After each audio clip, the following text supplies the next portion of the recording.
오늘은 열왕기하 7장 말씀을 통해서 우리가 하나님의 말씀을 함께 나누도록 하겠습니다. 오늘 본문의 말씀은 북이스라엘의 배경입니다. 북이스라엘이 아람과 전쟁을 하게 되었습니다. 우리가 성경에 보면 여러 가지 적들이 있습니다. 어떤 때는 모압일 때가 있고, 어떨 때는 블레셋일 때가 있고, 어떨 때는 아시리아나 바벨로니아가 있습니다. 그런데 오늘 본문에 나와 있었던 이 엘리사 시대 때는 누가 적이었냐면 바로 아람과의 전쟁이 가장 심각했을 때였습니다. 아람이 어느 나라였습니까? 아람은 지금의 시리아에 있는 나라로 이스라엘의 국경을 마주하고 있는 그런 나라였습니다. 때문에 이 아람은 북이스라엘과 전쟁이 많이 있을 수밖에 없었습니다. 또한 아람이 더 큰 나라였기 때문에 북이스라엘을 괴롭히고 침략을 일삼았었던 그런 나라가 바로 이런 아람 나라였습니다. 오늘 본문의 말씀에도 또다시 아람이 북이스라엘을 쳐들어왔습니다. 아람은 순식간에 북이스라엘의 수도였었던 사마리아로 다가왔습니다. 그리고 아람은 사마리아 성을 완전 꽁꽁 봉쇄했습니다. 그 누구도 들어가거나 나가지 못하도록 에워싸 버렸습니다. 아람의 전쟁 방식은 바로 이 성을 완전히 가두고 성 안에 있는 사람들을 모조리 굶주려 죽게 만들고 항복시키는 작전으로 가고 있었습니다.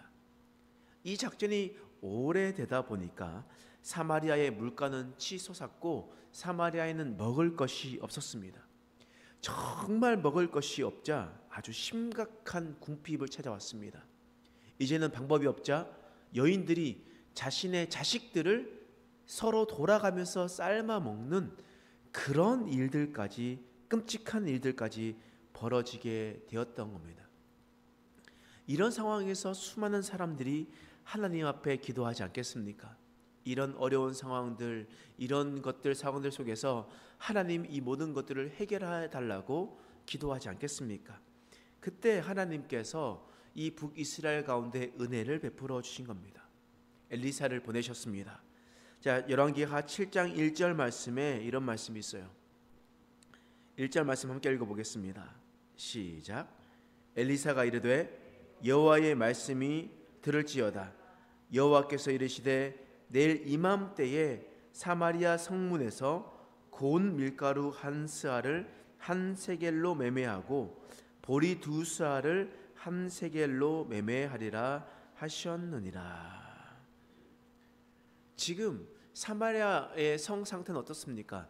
돈을 아무리 가지고 있어도 음식이 없었기 때문에 물가는 치솟았습니다. 쌀 한 되를 사더라도 몇백만 원, 몇천만 원을 줘더라도 살 수가 없는 그런 상황이었기 때문입니다. 그런데 사마리아의 이 상권이 내일이면 회복이 될 것이다. 이전과 같이 정상적으로 돌아올 것이다 이야기했습니다. 지금까지도 먹을 것이 없어서 아이들을 삶아 먹었었는데 어떻게 내일이 되면 회복이 될 수 있을까? 그런데 하나님께서는 회복을 명하셨습니다. 그리고 내일 그런 일이 일어나겠다라고 말씀하셨습니다. 여러분, 하나님께서 이런 말씀하셨다면 우리는 어떻게 반응해야 되겠습니까? 아, 정말 하나님께서 말씀하셨구나. 이렇게 받아들이고 그것에 대해서 우리가 어떤 일들을 해나가야 될 텐데 사마리아 성에 있었던 사람들은 어떤 일도 하려고 하지 않았습니다. 어떤 사람도 그 말을 믿으려 하지도 않았습니다. 왕부터 시작해서 군대 장관에 이르기까지 또한 모든 백성들이 누구나 할 것 없이 용기를 내어 아람과 함께 전쟁을 한다거나 또한 이 문제를 헤쳐나가려고 하나님의 뜻을 이루어 나가려고 어떤 일도 하지 않았습니다. 그런데 어떤 일이 일어났냐? 3절 말씀이에요. 오늘 말씀 열왕기하 7장 3절 말씀. 자, 함께 읽어보겠습니다. 시작. 성문 어귀에 나병 환자 4사람이 있더니 그 친구에게 서로 말하되 우리가 어찌하여 여기 앉아서 죽기를 기다리랴. 성문 어귀에 나병 환자가 4사람이 있었습니다. 나병 환자는요, 사실 성문 안에 들어갈 수가 없습니다. 저주받은 병이기 때문에 성 안에 함께 있을 수 없고 성 밖에 있어야 합니다. 근데 나병 환자들이 지금 문이 닫혀 있는 성 안으로 들어갈 수도 없고 먹을 것을 얻을 수도 없고 지금 가만히 앉아서 죽기만을 기다려야 하는 그런 상황이었습니다. 그때 나병 환자 네 사람들이 이렇게 얘기하는 겁니다. 우리가 지금 가만히 있어도 죽을 텐데 차라리 아람 군대에 가서 구걸하자. 구걸하고 거기에 있는 것을 조금이라도 얻어먹자. 여기서 앉아 굶어 죽던지 거기 가서 구걸하다 매 맞아 죽던지 똑같이 죽는 거니까 우리가 거기 가자라고 이야기했습니다. 그리고 네 사람이 의기투합해서 이 발걸음을 아람 군대로 발걸음을 옮기게 되었습니다. 근데 가니까 어떻게 됐습니까? 그 아람 군대가 텅텅 비어 있었던 겁니다. 적들이 무언가 놀란 듯 모든 것을 다 내버려 두고 도망가 버렸던 겁니다. 먹을 것뿐만 아니라 그곳에 있는 무기들, 은금 폐물들이 가득한 상태로 그 자리에 놓여져 있었습니다. 그게 어떻게 일이 일어섰냐? 하나님께서 일하셨기 때문이에요. 오늘 말씀 6절과 7절 말씀입니다. 오늘 말씀 6절과 7절 말씀 함께 읽어보겠습니다. 시작. 이때 이는 주께서 아람 군대로 병거 소리와 말 소리와 큰 군대의 소리를 듣게 하셨으므로 아람 사람이 서로 말하기를 이스라엘 왕이 우리를 치려하여 헷 사람의 왕들과 애굽 왕들에게 값을 주고 그들을 우리에게 오게 하였다 하고 해질 무렵에 일어나서 도망하되 그 장막과 말과 나귀를 버리고 진영을 그대로 두고 목숨을 위하여 도망하였음이라. 지금 아람 병거들, 그러니까 아람의 주둔지에서 어떤 일들이 일어났냐면 어마어마한 병거 소리가 들렸던 겁니다. 말소리가 들렸어요. 큰 군대의 소리가 들렸습니다. 그러니까 자신의 군대 소리가 어느 정도 규모인 줄 알고 있고 또 다른 사람들의 소리들을 들어보면 어느 정도 규모인 줄을 알 수가 있잖아요. 아람 사람들이 들어보니까 이건 말도 안 되는 큰 소리가 들리는 겁니다. 이 도저히 우리가 이길 수 없는 상대였습니다.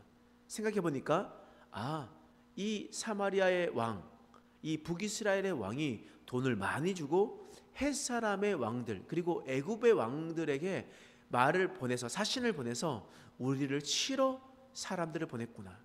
수백만의 군대가 우리를 치러 왔구나. 이렇게 생각을 했었던 겁니다. 그러니 너무 무서워서 모든 것을 놔두고 도망가 버렸던 겁니다. 그런데 아람 군대가 들었던 소리가 실제로 들렸겠지만 그런데 그것이 실상이 있었습니까?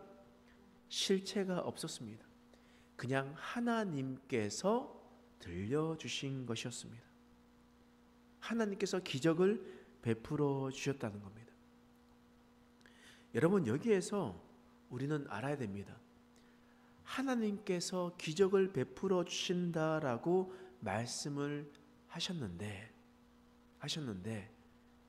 북이스라엘의 어떤 사람도 그 문제를 해결하기 위해서 성문 밖으로 나간 적이 없습니다. 나가는 사람도 없었습니다. 그냥 하나님의 명령, 회복이 있었음에도 불구하고 그들은 늘 그 자리에 머물러 있었던 사람들이었습니다. 그런데 이 나병 환자 네 사람만 그곳에 가게 되었습니다.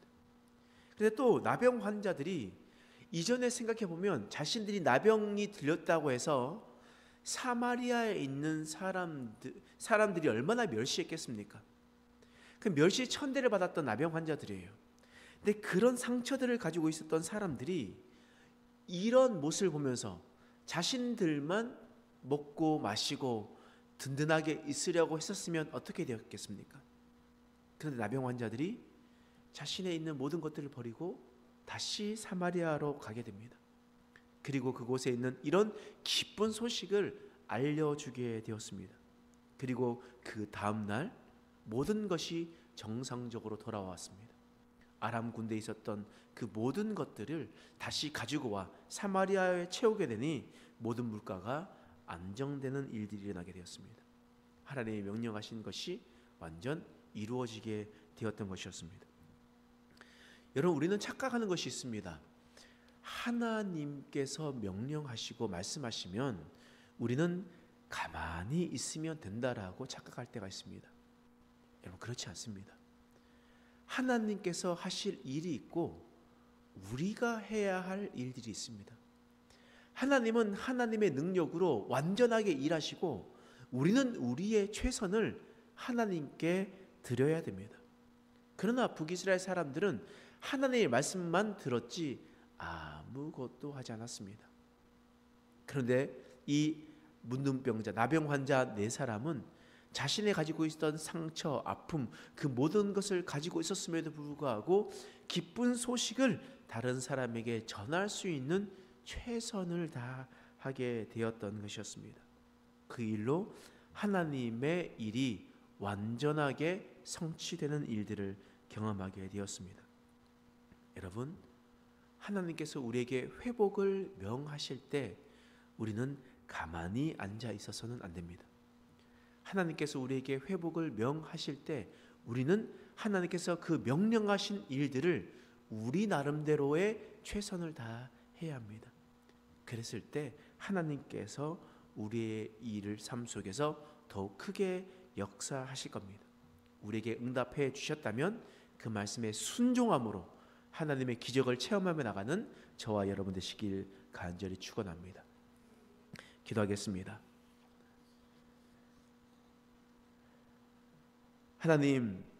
하나님께서 모든 것을 다 준비해 주셔도 믿음의 발걸음을 떼는 것은 바로 우리가 해야 하는 일입니다. 하나님께서 명령하실 때 우리는 결단이 있어야 하고 우리의 순종이 있어야 합니다. 우리의 행동으로 하나님 우리의 믿음을 보여드려야 합니다. 하나님, 우리가 주님 앞에 그런 삶을 살아갈 수 있도록 하나님 도와주옵소서. 우리가 하나님을 온전히 믿음으로 우리가 또한 살아가고 그 믿음을 통한 행동으로 믿음을 보여줄 수 있는 우리의 삶이 될 수 있도록 하나님 도와주시옵소서. 감사드리며 예수님의 이름으로 간절히 기도드립니다. 아멘.